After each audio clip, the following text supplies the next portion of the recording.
আসসালামু আলাইকুম ওরহমতুল্লাহ। রসুল্লাহ সাল্লাল্লাহু আলাইহি ওয়াসাল্লামের লাশ চুরি করতে চেয়েছিল দুজন ইহুদি। রসুল্লাহ সাল্লাল্লাহু আলাইহি ওয়াসাল্লামের রওজা মুবারকের পাশে তারা আল্লাহওয়ালা বুজুর্গদের ভেষ ধরে অনেক বড় সুড়ঙ্গ তৈরি করেছিল রসুল্লাহ সাল্লাল্লাহু আলাইহি ওয়াসাল্লামের লাশ চুরি করার জন্য। সুলতান নুরউদ্দিন, ঘটনার হচ্ছে সুলতান নুরউদ্দিন রাহিমাহুল্লাহ, তিনি তাহাজ্জুদ পড়ে দীর্ঘ তাহাজ্জুদ নামাজ পড়ার পর তিনি অনেকক্ষণ মোনাজাত করার পর ঘুমিয়ে পড়লেন। তিনি ঘুমানোর পর অনেকক্ষণ পর দেখলেন তার কামরায়, তার ঘরে রসুল্লাহ সাল্লাল্লাহু আলাইহি ওয়াসাল্লাম প্রবেশ করেছে। তিনি স্বপ্নে দেখছেন রসুল্লাহ সাল্লাল্লাহু আলাইহি ওয়াসাল্লাম প্রবেশ করার পরে কোন ভূমিকা ছাড়াই তাকে দুই ব্যক্তি নীল চক্ষু বিশিষ্ট লোকদেরকে ইঙ্গিত করে বলল, সুলতান মাহমুদ, তুমি আমাকে এদের থেকে মুক্তি করো, এরা আমাকে বিরক্ত করেছে। এই স্বপ্নটা দেখার পরে সুলতান সেই নুরউদ্দিন তিনি খুবই ভীতু সংস্থায় হয়ে তিনি খুবই ভীত অবস্থায় ঘুম থেকে উঠলেন। তার খুবই ভয় হচ্ছে এবং তিনি ভয়ভীত হয়ে উঠলেন এবং তার মনে অসংখ্য, তার মাথায়, তার ব্রেনটে অসংখ্য প্রশ্ন উন্মোচন হলো। অসংখ্য রকমের প্রশ্ন তার মাথার ভিতরে আসলো যে রাসূলুল্লাহ সাল্লাল্লাহু আলাইহি ওয়াসাল্লাম তো কবরের জীবনে, তার সাথে ইহুদিরা কি ষড়যন্ত্র আবার করতে চাচ্ছে ওপারে। এবার আরো প্রশ্ন আসলো, কেন আমাকে ওই দুজন নীলচক্ষু বিশিষ্ট লোকদেরকে দেখানো হলো, এরা আবার কারা? রাসূলুল্লাহ সাল্লাল্লাহু আলাইহি ওয়াসাল্লামের সাথে কি চক্রান্ত করতে চাচ্ছে তারা? তাদের রাসূলুল্লাহ সাল্লাল্লাহু আলাইহি ওয়াসাল্লামের সাথে এখন আবার কি শত্রুতা? তার মনে অনেক অসংখ্য প্রশ্ন আসছিল যে রাসূলুল্লাহ সাল্লাল্লাহু আলাইহি ওয়াসাল্লামকে কেন আমাকে এই স্বপ্নটা আমাকে দেখছে। তিনি তাকে আবার সেই গোসল অজু ছাড়ার পরে তিনি আবার নামাজে দাঁড়িয়ে গেলেন এবং অনেকক্ষণ তাহাজ্জুদ নামাজ পড়ার পর, অনেক দীর্ঘায়িত মোনাজাত করার পর আবার তিনি ঘুমিয়ে পড়লেন। তার মনে ওই একই খালি প্রশ্ন বারবার উন্মোচন হচ্ছে। তিনি আবার ঘুমিয়ে পড়লেন। ঘুমানোর পর খানিক পর যে সময় তিনি আচ্ছন্ন ঘুমিয়ে পড়লেন, গভীর ঘুমে আচ্ছন্ন, তখন তিনি আবার রাসূলুল্লাহ সাল্লাল্লাহু আলাইহি ওয়াসাল্লামকে স্বপ্ন দেখলেন। এবার তিনি স্বপ্ন দেখার পর খুবই অস্থির হয়ে গেলেন। আবার তিনি ভীতু সংস্থা হয়ে নামাজ আদায় করলেন। সমস্ত কিছু করার পর তিনি ভাবছেন যে রাসূলুল্লাহ সাল্লাল্লাহু আলাইহি ওয়াসাল্লামের তো হাদিসের ভিতরে আসছে যে রাসূলুল্লাহ সাল্লাল্লাহু আলাইহি ওয়াসাল্লামের কেউ যদি স্বপ্ন দেখে, এই রাসূলুল্লাহ সাল্লাল্লাহু আলাইহি ওয়াসাল্লামের দেহ কিংবা আকৃতি কখনোই কোনো শয়তান ধারণ করতে পারে না। সুবহানাল্লাহ। এটা তিনি তার মনে আসছে যে রাসূলুল্লাহ সাল্লাল্লাহু আলাইহি ওয়াসাল্লামের তো তার আকার আকৃতি কখনোই কোনো শয়তান তো ধারণ করতে পারে না। এই কথাটা তার মনের ভিতরে খুব তিনি সবসময় কল্পনা করছে এবং তার মনে খালি ওই দুজন লোক, তার চক্ষু খালি তার মনে ভাসছে যে তার দিকে হয়তো বা দ্রুত গতিতে সে দুজন ইহুদি বা দুজন লোক ব্যক্তি আসছে। এবার তিনি আবার তাহাজ্জুদ নামাজ পড়লেন। অজু করার পরে তাহাজ্জুদ নামাজ পড়ার পর তিনি মোনাজাত করার পর আবার তিনি শুয়ে পড়লেন। রাতের অনেক অংশ বাকি, চারিদিকে নিঃশব্দ, কোনো শব্দ নেই, কোনো সাড়া নেই, কোনো শব্দ নেই, এমনকি তার যে পাশে কোনো ব্যক্তিও নেই। আবার তিনি ঘুমিয়ে পড়লেন। এবার আবার তাকে সেই একই স্বপ্ন দেখানো হলো। তিনি একই স্বপ্ন আবার দেখলেন। এবার তিনি আরো ভীতু হয়ে উঠলেন। আল্লাহু আকবার বলে তিনি ঘুম থেকে ওঠার পরে তিনি আরো ভীতু সংস্কার হয়ে গেলেন।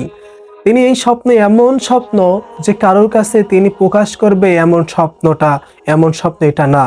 তার পাশে এমন কোনো আত্মীয় স্বজন ছিল না যাদের সাথে তিনি পরামর্শ করবে ব্যাপারে।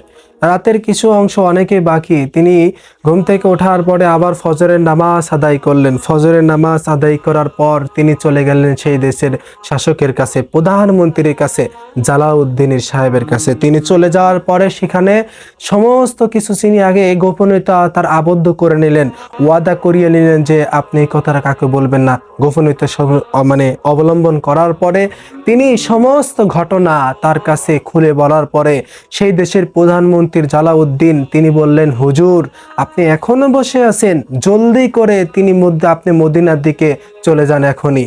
তিনি সঙ্গে সঙ্গে বাগদাদ থেকে মদিনার উদ্দেশ্যে অনেক মানে দ্রুতগামী সৈন্য নিয়ে ধন সম্পত্তি নিয়ে তিনি রওনা দিলেন বাগদাদ থেকে মদিনার উদ্দেশ্যে। দীর্ঘ 17তম দিনে তিনি সেখানে মদিনাতে পৌঁছালেন এবং সেখানে গিয়ে সবাই অজু গোসল সেরে তিনি সবাই সৈন্যদের সাথে করে 2 রাকাত নফল নামাজ আদায় করলেন। এবার সবাই নফল নামাজ আদায় পরের জুমার দিন তিনি খুতবা পেশ করলেন। খুতবার সবাই সেখানে যাওয়ার পরেই হুকুম জারি করে দিল সৈন্যদেরকে মদিনার চারপাশে আটকে দেওয়া হলো। চারপাশে তিনি সমস্ত কারারক্ষীদেরকে নিয়োগ করে দিলেন এবং সেখানে সবাই এমন ঘোষণা দেওয়া হলো যে মদিনার বাসীর বাইরে থেকে কোনো ব্যক্তি মদিনায় প্রবেশ করতে পারবে না এবং মদিনাবাসী কেউ মদিনার বাইরে যেতে পারবে না, এই ঘোষণাটি তিনি দিয়ে দিলেন। এবার শুক্রবার দিন তিনি জুমার দিন জুমা পেশ করার পর সবাইকে সেখানে মজলিসে বললেন, আমি আপনাদেরকে এক বেলা খাওয়াতে চাই, আমার এটা অনিবাস, আমি আপনাদেরকে এক বেলা খাওয়াতে চাই। এবার সবাই দাওয়াত গ্রহণ করলো, বলল যে মদিনার আনাচে কানাচে আপনারা পৌঁছিয়ে দেন, সবাই যেন একটা ব্যক্তিও যেন বাদ যেন না থাকে। এবার তিনি সেখানে সবাইকে দাওয়াত দিলেন। দাওয়াত দেওয়ার পর সবাই আসলেন একে একে। দীর্ঘ 15 দিন সবাই খাওয়ার পরেও সেই সুলতান নুরউদ্দিন কোনো ব্যক্তির সাথে, সেই 2 ব্যক্তির ফেস কোনো ব্যক্তির সাথে মেলে না। এটা দেখার পরে তিনি অবাক হয়ে যাচ্ছেন যে এতদিন হয়ে যাচ্ছে এরপরেও সেই ব্যক্তির সাথে চেহারা মিলছে না। সবাইকে আবার ডাকলেন যে তোমাদের হয়তোবা কেউ কোনো জায়গায় হয়তোবা কোনো ব্যক্তি বাকি আছে, খোঁজ করো, তাদেরকে আবার নিয়ে আসো, তারা আবার যেন আমার দাওয়াত যেন গ্রহণ করে দাওয়াত যেন খায়, তারা দাওয়াতে যেন সামিল যেন হয়। এই কথাটা সবাই বলল। আবার তারা তালাশ করলো, কাউকে পেল না। সবাই জনলক্ষ্য এসে বলল যে হুজুর আমরা তো কাউকে পেলাম না, কেউই আর বাকি নাই, সবাই পেট ভরে সবাই খেয়ে ফেলেছে। এবার তিনি অবাক হয়ে যাচ্ছেন, সেই ব্যক্তিকে তিনি পাচ্ছেন না। তিনি অস্থির হয়ে যাচ্ছেন যে কিভাবে আমি এটাকে সম্ভব করব। নবী করিম সাল্লাল্লাহু আলাইহি ওয়াসাল্লাম আমাকে স্বপ্ন দেখাচ্ছেন, কিভাবে এইগুলো আমি সম্পূর্ণ কাজটা করব। এবার হঠাৎ করে একজন সেই মজলিস থেকে এক ব্যক্তি উঠে বলল, হুজুর 2 জন আল্লাহওয়ালা বুজুর্গ ব্যক্তি আছে যারা কিনা নবী করিম সাল্লাল্লাহু আলাইহি ওয়াসাল্লামের রওজার পাশে তারা সেখানে ইবাদতে ধ্যানমগ্ন আছে। তারা কখনো দিনের আলোতে বের হয় না, তারা সবাইকে দান খয়রাত করে, এমনকি মদিনাবাসী অনেকেই তাদের সেই দানশীল সেই টাকার উপর নির্ভরশীল। একথা শোনার পরে সৈন্যদেরকে নিয়ে সুলতান নুরউদ্দিন সেখানে চলে গেলেন। যাওয়ার পরে সেখানে রাসূলুল্লাহ সাল্লাল্লাহু আলাইহি ওয়াসাল্লাম যে নীলচক্ষু বিশিষ্ট যে 2 জন ব্যক্তিকে দেখিয়েছিল, হুবহু সেই ব্যক্তি দুটো সেখানে ইবাদতে মগ্ন আছে। এবার সেই ব্যক্তি 2 জনকে অবশ্যই জিজ্ঞাসা করলো, প্রশ্ন করলো, তোমরা কারা, কেন তোমরা এখানে এসেছো, কি উদ্দেশ্যে তোমরা এখানে এসেছো? তখন তারা উত্তর দিল, তাদের পরিচয় গোপন করে উত্তর দিল যে আমরা এখানে হজের উদ্দেশ্যে এসেছি। আমরা হজ পালন করার পর আমরা রাসূলুল্লাহ সাল্লাল্লাহু আলাইহি ওয়াসাল্লামের প্রেমে আসক্ত হয়ে আমরা সারা জীবন নিয়ত করেছি এখানে আমরা কাটিয়ে দেবো, এজন্য এখানে ইবাদত করছি। এই কথা শোনার পরে তিনি আরো মদিনাবাসীগুলো তাদের পক্ষে 2 জনের পক্ষে সুপারিশ করতে শুরু করলো। মদিনাবাসী সুপারিশ শুরু যখন করলো, সুলতান নুরউদ্দিন আরো পর্যবেক্ষণ করে দেখলো যে আসলে এটা সত্য কিনা, সেই 2 জন কিনা। তিনি আরো পর্যবেক্ষণ করে দেখলো যে সেই 2 জনই নবী করিম সাল্লাল্লাহু আলাইহি ওয়াসাল্লাম যে 2 জনের কথা বলেছে সেই 2 জনই এখানে রয়েছে। এই কথাটা তিনি অবশ্যই মদিনাবাসী সবাই আপনার সুপারিশ করছে, অনেক লক্ষ লক্ষ মানুষ সুপারিশ করছে। এটা কিন্তু ইয়ের কথা ছিল না যে অনেক মানুষের সামনে 2 জনকে আটক করবে, এটা কিন্তু আহামাই কিন্তু সাধারণ কথা কিন্তু না। তিনি তারপরে মদিনাবাসীর কথা কানে না দিয়ে তিনি তাদেরকে গ্রেপ্তার করে ফেললেন। তাদেরকে আটক করে ফেলার পরে আবার তাদেরকে প্রশ্ন করা হলো, সত্যি কথা বলো তোমরা কারা? এবার তারাও একই প্রশ্ন করে। এবার সেই সুলতান নুরউদ্দিন তার সৈন্য দিয়ে সমস্ত কিছু সেখানে তালাশ করলে দেখলো কোনো সন্দেহজনক কোনো বস্তু পেলেন না। তিনি তো অবাক হয়ে যাচ্ছেন, চেহারা মিল খাচ্ছে। তিনি সমস্ত কিছু পর্যবেক্ষণ করছে, সমস্ত কিছু করছে। যেখানে তারা যাদের নামাজরত যে মজলিস ছিল, যেখানে জায়নামাজটা ছিল, সেখানে সৈন্যদেরকে বলল সেটা উঠাও। উঠানোর পরে তিনি দিলেন না চরাটের পার, সেখানে সেই জায়নামাজটা পারা আছে। এবার চরাট উঠানোর পরে চরাটা উঠানো সৈন্যদেরকে বলল তোমরা চরাটটা উঠাও। চরাটটা উঠানোর পরে একটা বড় বিশাল পাথর পেল, পাথরটা উঠাও। সৈন্যরা পাথরটা উঠালো।